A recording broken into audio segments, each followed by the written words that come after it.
बातमीचे प्रायोजक आहेत हॉटेल रोहित। उन्हाचा तीव्र ऊन आहे तरी तुम्ही इथे सहभागी झाला त्याबद्दल तुमचे मनापासून आभार मानते।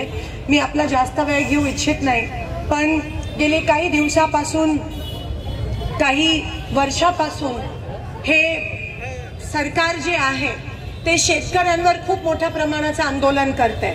जेव्हा मी लोकसभेच्या प्रचारासाठी ठिकठिकाणी गाव पातळीला वाड्यावर फिरत होती तेव्हा अनेक शेतकरी रडकुंडीच्या पाळीला आलेले, रडकुंडीच्या पाळीला, आणि रडून मला सांगायचे की ताई आमचं दुःख दूर करा।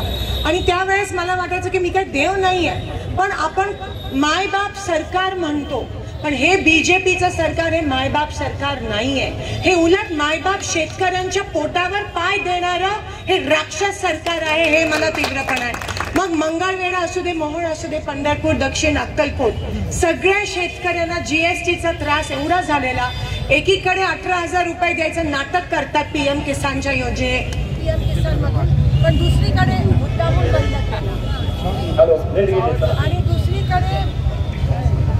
दुसरीकडे 18,000 रुपये 18% जीएसटी देऊन तुमचे घेतात। काँग्रेसची सत्ता होती तेव्हा शेतीच्या अवजारांवर जीएसटी माफ होता, पण मुद्दाम तुमच्या खिशातून जीएसटी घेऊन हे मोठ्या उद्योगपतींना देण्याचं हे काट कारस्थान हे सरकार करत आहे। मुद्दामून लाईट बंद करण्याचं पण काम हे सरकार करत आहे।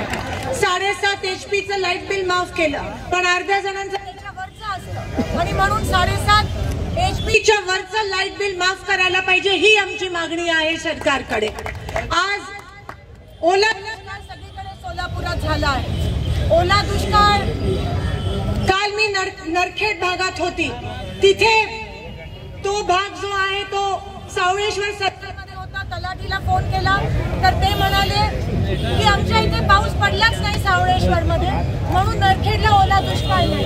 तिकडे पण काय झालं माहिती, तिकडे पण शेतकरी रडकुंडीच्या शेतकरी आजोबा माझ्या समोर रडत म्हणाले की माझं एवढं नुकसान झालंय, आणि तलाठी आणि तहसील कार्यालयामध्ये म्हणतात की तुला अनुदान मिळणार नाही कारण का तुझ्या इथे पाऊसच झाला। असं जर होत असेल तर या सरकारचा निषेध करते। दुधाला दर नाहीये, 5 रुपये अनुदान पण बऱ्याच लोकांना अजून मिळालं नाही, त्याचं नाटक केलं फक्त सरकारने, पण कोणालाही अनुदान मिळालं।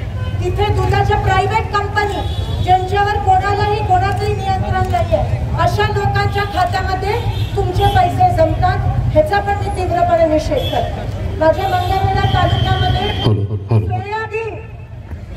सोयाबीनला त्या ठिकाणी पीक विमा अजून मिळालाच नाही, बार्शी सांगोला त्या साईडला मिळालं, पण सोयाबीनला पीक विमा मिळाला नाही, तुरीला त्या ठिकाणी मिळाले। इलेक्शनच्या तोंडावर गुजरातमध्ये कांद्याची निर्यात उठवली, पण महाराष्ट्रामध्ये केली नाही। आज 10 पट पाणीपट्टी वाढ केली आहे, त्याचा पण या ठिकाणी मी निषेध करते।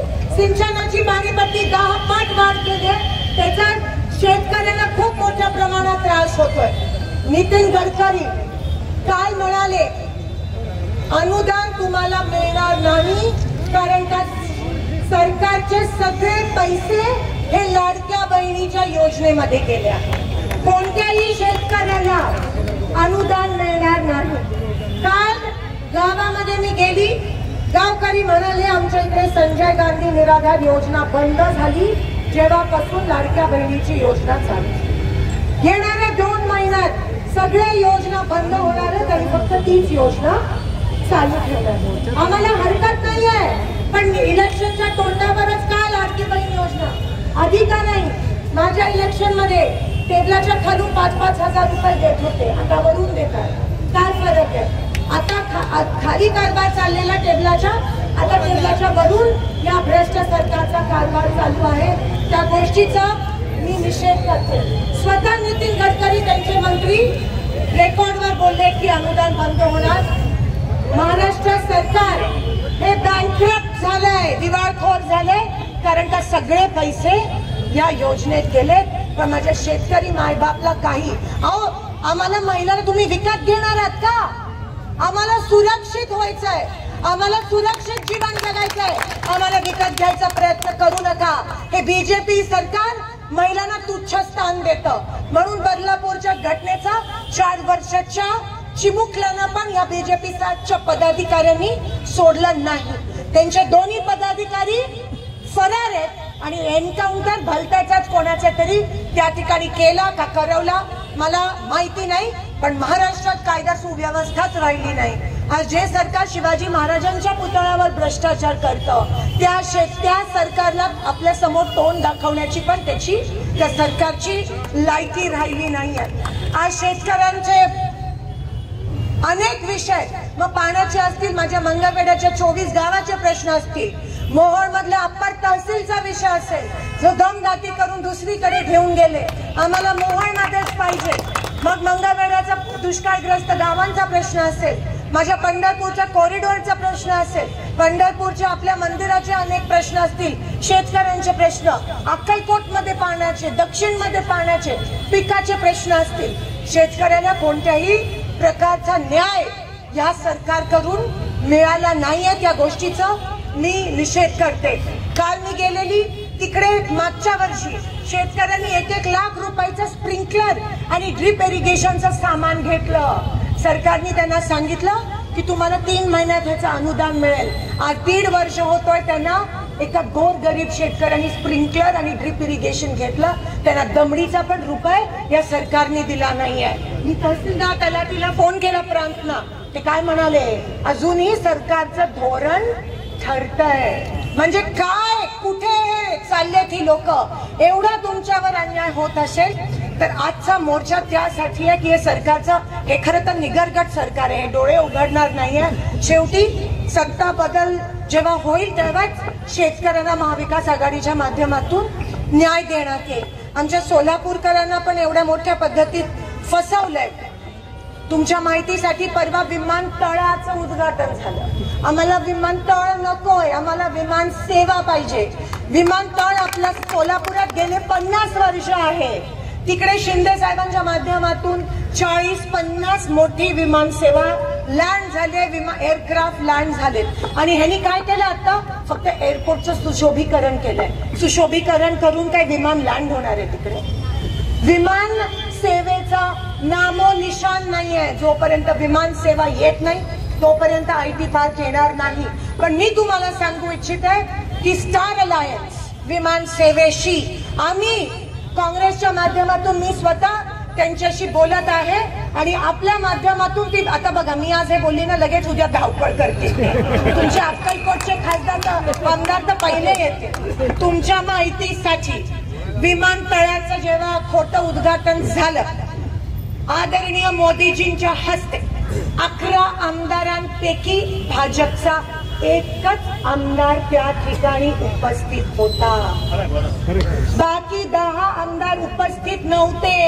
एक आमदार म्हणाला मला आमंत्रणच मिळालं नाही. एक आमदार म्हणाला मी महाराजाच्या दर्शनाला गेलेलो. बाकी 9 जणांचा आता पत्ताच नाही. म्हणजे तुम्ही बघा कुठे नेऊन ठेवलंय हे. त्यांचे स्वतः आमदारांना माहितीये की हे फसवा सरकार आहे. वारे मोदी तेरा खेळ. अजून किती फसवणार तुम्ही आमच्या लोकांना? आणि म्हणून अनेक असे विषय ज्याच्यावर आपण आज सरकारला वेठीस त्या ठिकाणी धरत आहोत. आणि आपला हा तीव्र आंदोलन, आपला तीव्र मोर्चा हा रस्त्यावर येऊन आपण अजून तीव्र करणार आहोत. सर्व शेतकरी मायबापांसाठी, सर्व माझ्या महिला भगिनींसाठी. बीडी कामगारांचा पण आज टांगती तलवार आहे त्यांच्या डोक्यावर. त्यांना किमान वेतन मिळत नाहीये, शेतकऱ्यांना हमी भाव त्या ठिकाणी मिळत नाहीये. महाराष्ट्रात सोयाबीनसाठी एक रेट आणि मध्य प्रदेशमध्ये एक रेट, असा तुझा भाव आमच्या महाराष्ट्रासोबत तुम्ही का केलात? आणि म्हणून बीडी कामगार, यंत्रमाग कामगार, मोदीजी आले आणि म्हणाले आम्ही यंत्रमागांसाठी युनिफॉर्मचं काम देऊ. मोदीजी यंत्रमाग कारखाने चादर आणि टॉवेल शिवतात, युनिफॉर्म शिवत नाही. एवढं पण माझ्या देशाच्या पंतप्रधानांना माहिती नसेल तर ही शोकांतिका आहे. फक्त येऊन शोबाजी करून आज एवढी उद्घाटनं केली ऑन पेपर. GR काढतात, दुसऱ्या दिवशी फोन करून सांगतात तो GR रद्द कर. म्हणजे GRचं पण या लोकांना काही गांभीर्य राहिलं नाहीये. असं खालच्या पातळीला हे सरकार आणलंय. महाराष्ट्रात अशी असंस्कृत लोक कधीच नव्हती. महाराष्ट्राला आज तुमच्यामुळे एवढे वाईट दिवस आले. तुम्ही महाराष्ट्राची मान झुकवली तुमच्या या घाणेरड्या राजकारणामुळे. त्याचा पण मी तीव्र निषेध करते. या शेतकऱ्यांना शब्द देते की महाविकास आघाडीचा प्रत्येक कार्यकर्ता, प्रत्येक आमदार आणि खास तुमची ही लेक, तुमची मुलगी, तुमची बहीण ही प्रत्येक क्षणाला तुमच्या सोबत उभी आहे. तुम्ही धीर धरा. आपल्याला लढायचंय, आपल्याला जिंकायचंय. हा किल्ला आपल्याला लढायचा आणि जिंकायचा आहे. आणि तुम्ही सगळ्यांनी आज या मोर्चाला साथ दिली. तुम्ही सगळे आला, सगळे नेते मंडळी पण आले. मी हात जोडून विनंती करते की जी एकी आपण इलेक्शनच्या आधी दाखवली आहे ती एकी आपण इलेक्शनच्या नंतर पण दाखवावी या शेतकरी मायबापासाठी. एवढीच तुम्हाला विनंती करते. आणि आज जे जे आले त्यांना विनम्रतेपूर्वक मी आभार मानते की तुम्ही मला तुमची सेवा करण्याची संधी दिली. मी माझ्या शेवटच्या श्वासापर्यंत तुमच्या सुखदुःखात सामील आहे आणि तुमची सेवेसाठी हजर आहे. तुमची सेवा मला करायला मिळते. ह्याच्यापेक्षा अजून अहोभाग्य काय असू शकतं.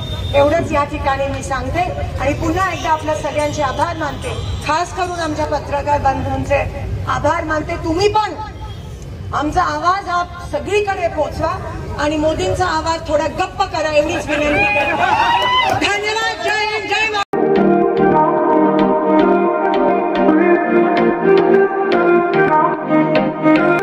सोलापुरात व्हेज नॉन व्हेज जेवण मिळण्याचं एकमेव ठिकाण हॉटेल रोहित.